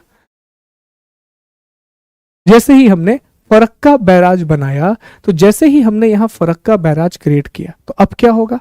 अब मछली घबरा जाएगी कि यार अभी तक वो आराम से ऐसे तैर करके चली जाती थी, अब बीच में उन्हें ये ऑब्स्ट्रक्शन दिखने लगा, जिस वजह से मछली अब इसके आगे नहीं जा पा रही थी। इससे मछली की साइकिल डिस्टर्ब हो गई, मछली का पूरी व्यवस्था ही बिगड़ गई, क्योंकि अब वो आगे जा ही नहीं पा रही थी। और जब मछली आगे नहीं जा पाएगी तो उनका रिप्रोडक्शन कम होने लगा, और ये विवाद बहुत बढ़ता गया, क्योंकि इन क्षेत्रों में जो मछुआरे थे उनकी आय नकारात्मक रूप से प्रभावित होने लगी। जो यूनाइटेड नेशन की एजेंसी है जो कि बायोडाइवर्सिटी कंजर्वेशन के लिए काम करती है, उसने भी इस बारे में बात की कि इससे तो हिल्सा मछली की प्रजाति ही खत्म हो जाएगी। तो अभी 2021 में हमने क्या किया है दोस्तों, जो फरक्का बैराज है, इस फरक्का बैराज में हमने एक फिश पास बनाया है। क्या बनाया है? हमने एक फिश पास बनाया है। इसके एक हिस्से को हमने बिल्कुल ओपन कर दिया है। 360 करोड़ रुपए की लागत हमने लगाई और 307 करोड़ रुपए की लागत लगा करके हमने एक फिश पास क्रिएट किया। क्यों? ताकि वो मछली आगे जा सके। अब देखो, फिश पास लक पे काम करता है पूरी तरीके से, क्योंकि 42 ईयर्स हो चुके हैं, 42 साल हो चुके हैं। तो अब तक मछली ये रास्ता हो सकता है भूल गई हो। अब फिर एक दो मछलियों को आना पड़ेगा, जब वो उस फिश पास से होकर के जाएंगे, फिर वो मछली मैसेज देगी कि भैया अब यहाँ पे रास्ता बन चुका है। जैसे चींटियों के साथ होता है, चींटियों के साथ यही होता है ना कि एक चींटी ने देख लिया कि यहाँ पर खाना है, तो फिर दूसरी चींटियों को मैसेज जाएगा और सारी चींटियां वहां पर आ जाएंगी। तो अब ये जो फिश पास हमने बनाया है, it is completely based on luck. अगर लक अच्छा रहा तो एक बार फिर से जो हिल्सा फिश है वो यहां तक आ जाती थी। यहां तक सोचिए, कानपुर तक में देखा गया हिल्सा फिश को, इतने दूर तक वो ट्रेवल करके आ जाती थी, जो कि रास्ता इनका रुक गया है। तो 2022 में हमने 21 में हमने क्या किया है, यहाँ एक फिश पास बना दिया है और उस फिश पास का उद्देश्य ही है नदी में हिल्सा मछली की मात्रा को फिर से बढ़ाना। तो ये कुछ समस्याएं भी फरक्का बैराज के साथ जुड़ी हुई हैं। तो मुझे बताएं, क्या पहले आपको ये टॉपिक क्लियर हुआ? कंसेप्चुअल चीजें, मजेदार चीजें, कुछ नया जानने मिलता है कि यार एंडोर्मस शब्द का प्रयोग हम कहाँ करते हैं। ठीक है, एक गैस्ट्रोनॉमी होता है। गैस्ट्रोनॉमी ये कल्चर से भी जुड़ी हुई है। आप देखिए हमारा कल्चर कितना रिच है, हमारा कल्चर कितना रिच है। मैं हिल्सा फिश के बारे में कल्चरल कनेक्ट करता हूं आपको कि भारत में जब ये सरस्वती पूजन का या एक महीना आता है, उस समय इस क्षेत्र में हिल्सा फिश को नहीं खाया जाता। वेस्ट बंगाल साइड क्यों नहीं खाया जाता? क्योंकि एक तो धार्मिक महत्व है और उसका साइंटिफिक रीजन ये है कि उस समय ये फिश अपने अंडे से निकल रही होती है। तो ये क्या होती है? ये छोटी होती है, बच्ची होती है, जुवेनाइल अवस्था में होती है। लेकिन अब आपको एक बहुत बुरी बात बताता हूं मैं आपको, बहुत दुख होगा आपको जान करके। आप मुझे बताएं दोस्तों कि अगर मछली को हम जुवेनाइल अवस्था में ही मार देंगे तो क्या उनकी प्रजाति आगे बढ़ पाएगी? इसको इंसानों पे अप्लाई करो। मान लीजिए कि हम इंसानों के पूरे बच्चों को मार दें, पूरे बच्चों को मार दें, तो क्या इंसान की अगली पीढ़ी आगे बढ़ पाएगी? सवाल ही पैदा नहीं होता। तो इसी तरह कहा जाता है कि कभी भी जुवेनाइल हिल्सा को नहीं खाना चाहिए। लेकिन लोगों का स्वाद, आजकल लोगों को उसमें स्वाद आने लगा है, तो जुवेनाइल फिश की डिमांड बढ़ गई। तो मछुआरों को उसके ज्यादा पैसे मिलते हैं, तो वो क्या करने लगे हैं, वो जुवेनाइल फिश को पकड़ने लगे, जिससे एक बार फिर हिल्सा की जो मात्रा है वो कमजोर हो गई है। तो हमेशा कहा जाता है नेवर ईट जुवेनाइल फिश। जुवेनाइल फिश को आप जब खाते हैं उसके रिप्रोडक्शन साइकिल को आप बिगाड़ देते हैं। तो तरीका यही है कि इस मछली को यहाँ ग्रो होने दीजिए। जब वो ग्रो हो जाए वो वापस जाएगी समुद्र में, फिर वापस आएगी, रिप्रोडक्शन करेगी, फिर आप उसका भक्षण करें तो वो ज्यादा बेहतर है। वो क्या है? वो ज्यादा बेहतर है। लेकिन जुवेनाइल फिश की डिमांड बढ़ने की वजह से हिल्सा फिश एक बार फिर प्रॉब्लम में है। अंडरस्टूड? समझ में आया दोस्तों? All good? टॉपिक समझ में आया? थोड़ा भावनात्मक टॉपिक हो गया है कि नहीं? ये देखो हिल्सा फिश है, हिल्सा शोल, ये एनुअल सिल्टेशन प्रॉब्लम, ये सारी चीजें क्लियर? नहीं नहीं नहीं, वो अपस्ट्रीम है, देखो उससे उन्हें फर्क नहीं पड़ेगा। फ्लो में दिक्कत नहीं है। देखो पानी का फ्लो ना ऊपर बहुत ज्यादा होता है, नीचे उतना ज्यादा नहीं होता, वो निकल जाती है। उसका काम ही है, उसका नाम ही है एंडोर्मस फिश। इनके पास इतनी पावर होती है कि ये अपस्ट्रीम मतलब पानी के विपरीत दिशा में ट्रेवल कर जाती है। ठीक, तो वो इशू कभी है ही नहीं। ठीक है। हाँ कह सकते हैं।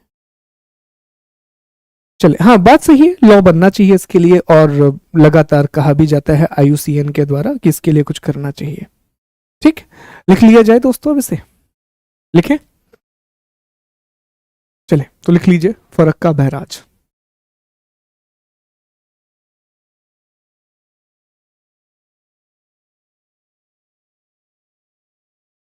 हम चाय पी लें? कल मैं चाय पी रहा था तो किसी ने कहा सर हमारा मन करता है चाय पीने का। अच्छा मैं चाय दिखा देता हूँ आपको। ये जो चाय है दोस्तों, ये वैसी वाली चाय नहीं है जैसा आप सोच रहे हैं। Again this is a black T without sugar including the lemon. ठीक है, तो आपके अंदर जो एक्साइटमेंट आ रही है कि हम चाय पी लें, तो अब वो एक्साइटमेंट कम हो जाएगी।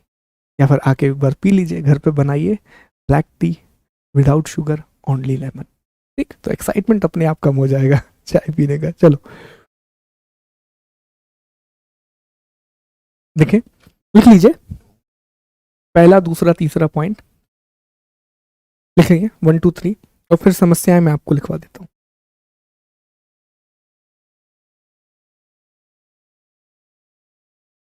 हेलो,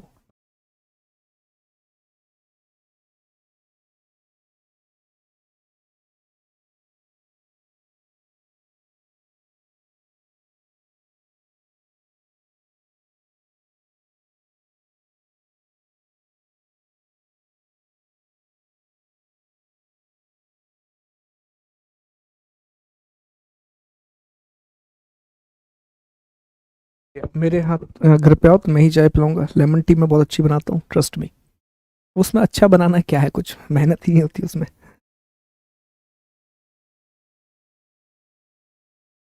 यार ये तो मैंने नहीं सुना रेहान स्कूल, बट मैं विजयनगर साइड रहता हूँ, कचनार सिटी साइड।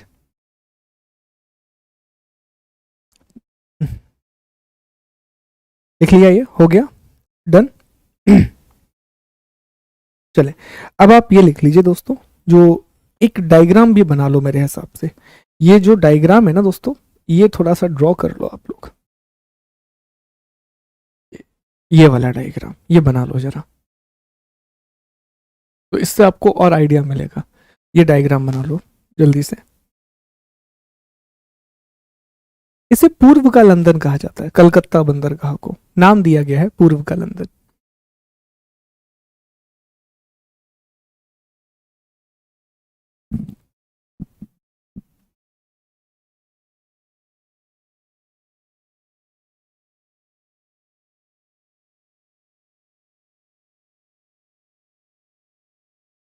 अगर किसी ने नहीं लिखा तो वीडियो थोड़ा पीछे करके पॉज करके लिख लो, जब तक ये बना लो डायग्राम।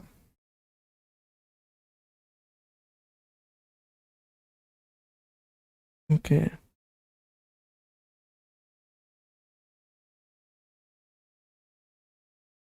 Okay, okay. अब इस डायग्राम में कुछ नहीं है, गंगा रिवर है, ये बैराज है फरक्का 1975, वित्रिका को डिस्ट्रीब्यूटरी लिख लेना, विश्वासघाती को एंट्रेंशियस लिख लेना, Calcutta port, London of east, problem siltation, इतना लिख लो बस। ठीक, ये हो गया, डायग्राम बना लिया। यस और नो, डायग्राम बनाया या नहीं बनाया? जैसे ही बना लो तो मैसेज कर दो कि सर हो गया। एक फिर समस्या और लिखते हैं और इसे खत्म करते हैं। कौन सी पीडीएफ?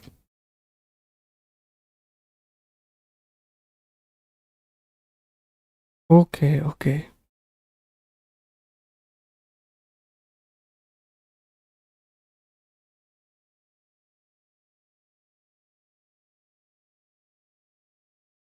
चलो, अब इसके बाद आप एक पॉइंट और लिख लें, वो है समस्या। ये लिख दीजिए, चारों पॉइंट लिख लें। पटना में बाढ़ की भेद्यता में बढ़ोतरी, increase in the flood vulnerability in Patna, increase of flood vulnerability in Patna, Bangladesh में गंगा नदी के पानी की मात्रा में कमी, बांग्लादेश डैश लगा के, decrease in the water of Padma, फिर गाद की समस्या का स्थायी समाधान नहीं हुआ, did not provide permanent solution of siltation, और हिल्सा मछली की मात्रा में कमी, decrease in the amount of hilsa fish, decrease in the amount of hilsa fish. ये आएगा फीलिंग रूबी, इसमें कोई परेशान होने वाली बात नहीं है। जैसे जैसे आप पढ़ते जाएंगे तो जितना आप पढ़ते हो लगता है, पर परेशान नहीं होना है। जितना पढ़ते जा रहे हो पढ़ते जाओ, उतना काफी है। बंगाल की खाड़ी, बे ऑफ बंगाल,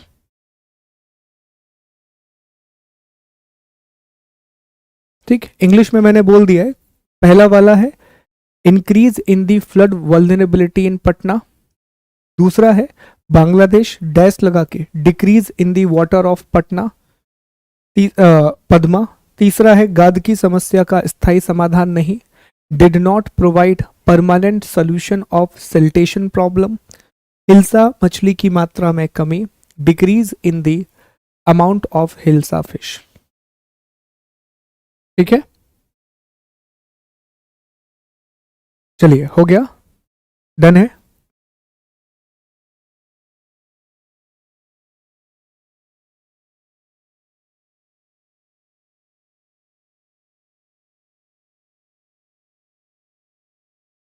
बहुत बढ़िया।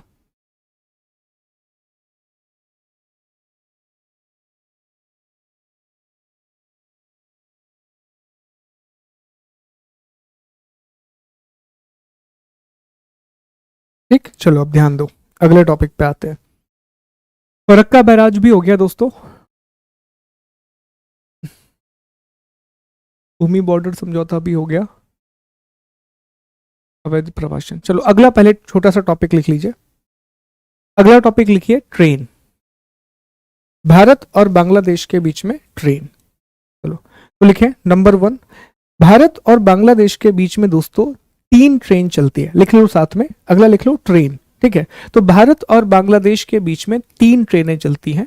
पहली ट्रेन है दोस्तों मैत्री एक्सप्रेस। पहली ट्रेन कौन सी है? मैत्री एक्सप्रेस, जो कलकत्ता से ढाका तक चलती है और 2008 में इसकी शुरुआत हुई थी।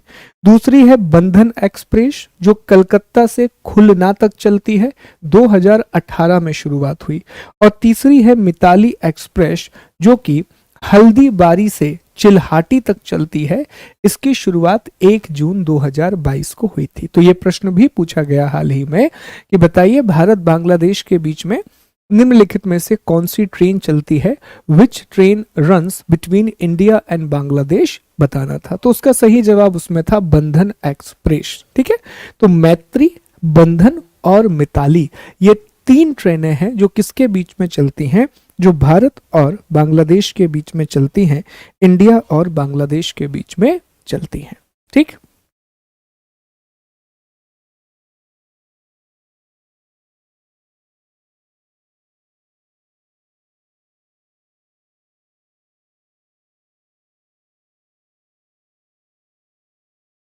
ये मुझे पता नहीं है दीपक, मैं एक बार देख के बता दूंगा आपको, या फिर आप सर्च कर लीजिए कि वो गूगल पे।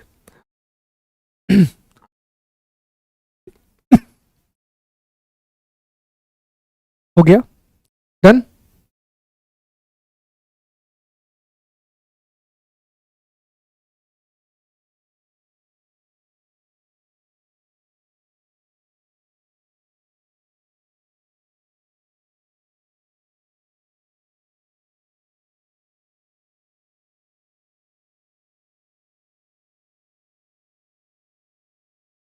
ठीक, चलो तो अब आखिरी मुद्दे की ओर चलते हैं। आखिरी जो विवाद है, आखिरी जो विवाद है, यह है अवैध प्रवासन।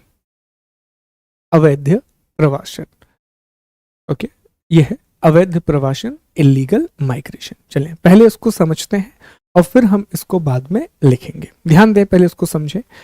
अब हम ऑलरेडी ये जान चुके हैं कि दोस्तों भारत के 5 राज्य ऐसे हैं, इंडिया के 5 स्टेट ऐसे हैं जो कि बांग्लादेश के साथ सीमा साझा करते हैं। और इन 5 राज्यों में शामिल है पश्चिम बंगाल, उसके बाद असम, मेघालय, त्रिपुरा और यहाँ पर मिजोरम। तो भारत और बांग्लादेश के बीच में जो सबसे बड़ा विवाद है वो इलीगल माइग्रेशन का है, वो अवैध प्रवासन का है। मसला ये हुआ कि जब 1971 में 1971 में पाकिस्तान ने क्या किया, जो पूर्वी पश्चिमी पाकिस्तान है, वेस्टर्न पाकिस्तान, इसने क्या किया कि जो बांग्लादेश वाला इलाका है, इसे पहले ईस्टर्न पाकिस्तान कहा जाता था, यहाँ पर सिविल वॉर हो गया, यहाँ पर गृह युद्ध हो गया। तो गृह युद्ध को दबाने के लिए बहुत बड़ी सेना पश्चिमी पाकिस्तान से बांग्लादेश वाले क्षेत्र में भेजी गई। अब आप जानते हैं दोस्तों कि अगर किसी भी देश में या किसी भी क्षेत्र में युद्ध के हालात या अशांति के हालात बनते हैं तो लोग वहां से माइग्रेट करने लगते हैं, लोग वहां से प्रवास करने लगते हैं। और ये हमने कई केसेस में देखा है। जब ISIS का केस था तो वहां पर भी हमें ये देखने के लिए मिला कि जैसे ही सीरिया वाले रीजन में ये घटनाएं शुरू हुई, वहां से लोग बड़ी मात्रा में प्रवास करने लगे और दुनिया के सामने शरणार्थी संकट खड़ा हो गया। दुनिया के सामने जो माइग्रेंट एक क्राइसिस है, तो माइग्रेंट क्राइसिस या शरणार्थी संकट की शुरुआत हो गई, है ना। हमने इवन भारत में देखा कि जब मुजफ्फरपुर के दंगे हुए थे तो देखा गया कि उसके बाद भी लोग वहां से माइग्रेट करके चले गए। तो 1970s और 1970 71 में जब इस पूरे क्षेत्र में अशांति फैली तो लाखों लोग भारत की ओर आ गए। और भारत में जब ये आए तो मुख्य रूप से ये पश्चिम बंगाल और असम में आए, और बहुत थोड़े से लोग मेघालय, त्रिपुरा और मिजोरम भी चले गए, पर मुख्य रूप से लोग असम में आए, क्योंकि असम में अपॉर्चुनिटीज कंपैरेटिवली ज्यादा थी। अब जैसे ही असम में बड़ी मात्रा में लोग आने लगे, इससे इंदिरा गांधी बड़ी चिंतित हो गई। और भारत शुरुआत से इस गृह युद्ध का हिस्सा नहीं था, लेकिन जब भारत में इतने सारे शरणार्थी आने लगे, इतने सारे माइग्रेंट्स आने लगे, तो इंदिरा गांधी के लिए समस्या का विषय बन गया और उन्होंने फिर बांग्लादेश की लड़ाई में इंटरफेरेंस किया। भारत की सेना वहां पर गई, पाकिस्तान की सेना ने सरेंडर किया और एक नया देश बना, और नए देश का नाम था बांग्लादेश।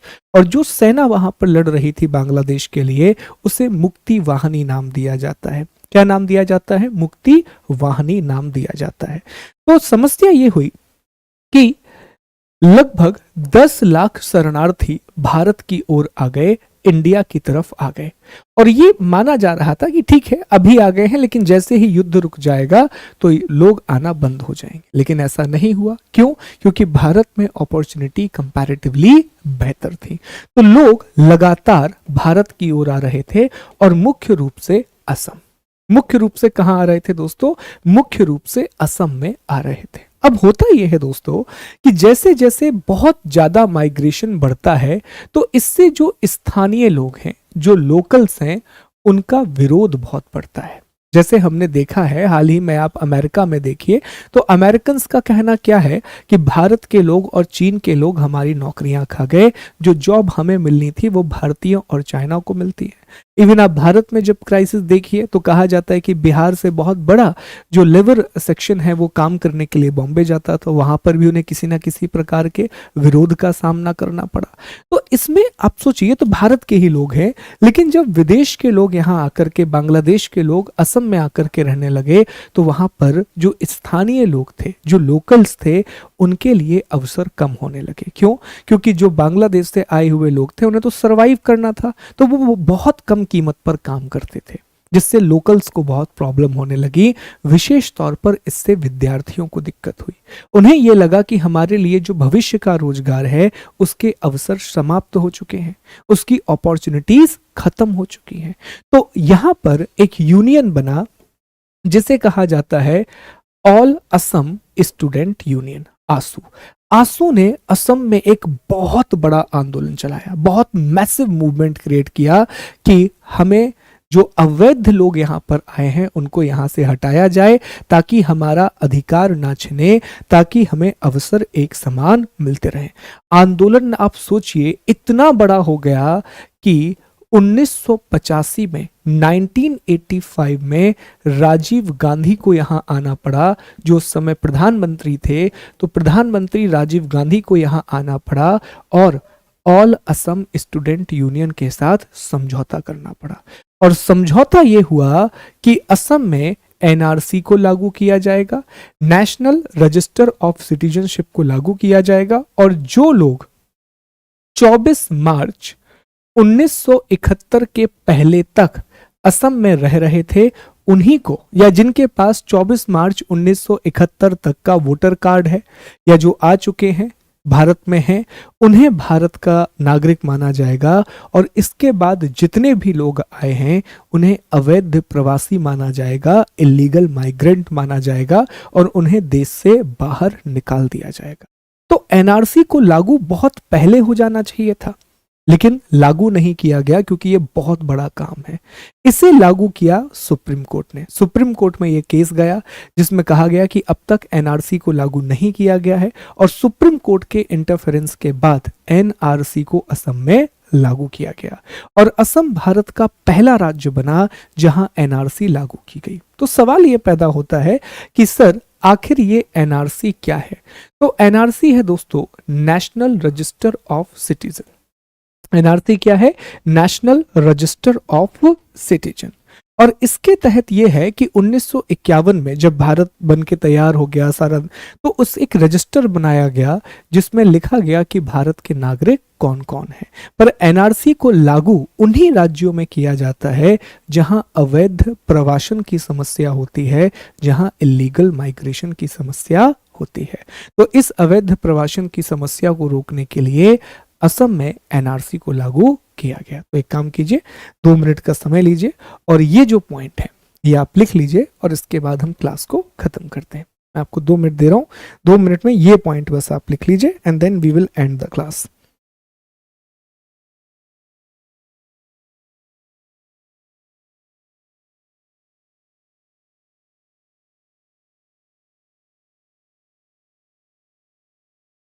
अभी बस 5 मिनट और रहेगी सौरभ क्लास,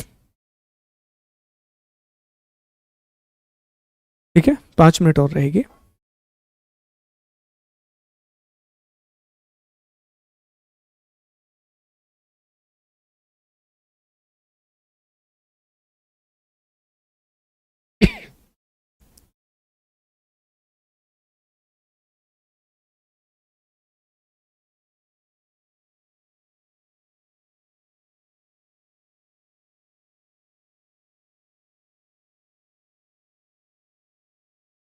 ठीक है, तो 2 मिनट के बाद मैं ये खत्म कर दूंगा।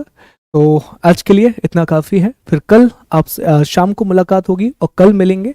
हम भारत और चीन के मुद्दे को डिस्कस करेंगे। मैं उम्मीद करूंगा कि आज की क्लास आपको समझ में आई होगी और सारे पॉइंट आपके दिमाग में क्लियर हुए होंगे। ठीक, तो अपना ख्याल रखिए, बहुत खुश रहिए और बहुत मेहनत कीजिए और इसी तरह से पढ़ते रहिए। जय हिंद, जय Bharat, God bless you all of you. Thank you.